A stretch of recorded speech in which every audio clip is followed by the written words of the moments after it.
C'est par une femme, Ève, que l'humanité est tombée dans le péché. C'est par une autre femme, Marie, qu'il sera sauvé. Marie est la nouvelle Ève. Certains théologiens avancent un sens caché dans les premiers mots prononcés par l'archange Gabriel à Marie lors de l'Annonciation. « Je te salue Marie », en latin « Ave Maria ».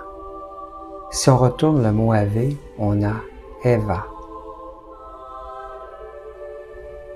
Atitlan incarne l'arrivée du christianisme dans les Amériques, ce monde nouveau à fonder.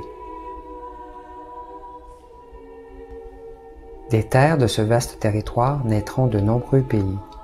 Parmi eux, le Mexique, un pays qui sera particulièrement imprégné par le catholicisme. On y retrouve un phénomène chrétien qui lui est propre, la dévotion à la Guadalupe, c'est-à-dire la Vierge Marie. Notre-Dame de Guadalupe, ou Vierge de Guadalupe, est le nom donné à la Vierge Marie lors de son apparition à un indigène du Mexique en 1531. Sujet d'un énorme culte, elle est véritablement l'icône numéro 1 du peuple mexicain. Lors de son premier périple en Amérique, Colomb partira avec 3 navires dénommés la Niña, la Pinta et Santa Maria. Le nom de la Vierge pour l'un des navires n'est donc pas anodin, puisque celle-ci marquera profondément les convictions religieuses des populations locales. À l'arrivée des Européens, les Incas vénéraient Tonantzin, la déesse mère, qui pouvait rappeler Marie. Mère nourricière, elle définissait le cycle de la vie, de la mort et de la renaissance. On la représentait souvent par un serpent.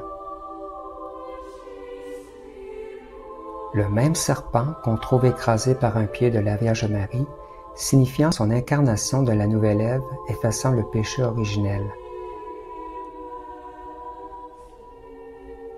L'image cosmologique de Tonantzin se fond dans la Vierge de Guadalupe en prenant les traits de la femme de l'Apocalypse, enveloppée du soleil, se dressant sur un croissant de lune et portant une couronne d'étoiles. La Guadalupe est venue en quelque sorte christianiser Tonantzin en se substituant à elle pour la population mexicaine.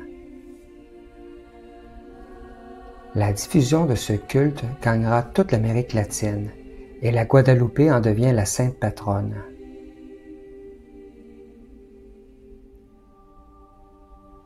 Atitlan peut être vu comme l'incarnation de ces 3 représentations de la nouvelle Ève dans une certaine succession. La Vierge Marie, Tonantzin et la Guadalupe. Par ailleurs, Atitlan s'envolant avec les 3 ballons au bras gauche, serait-elle une évocation de l'Assomption de Marie?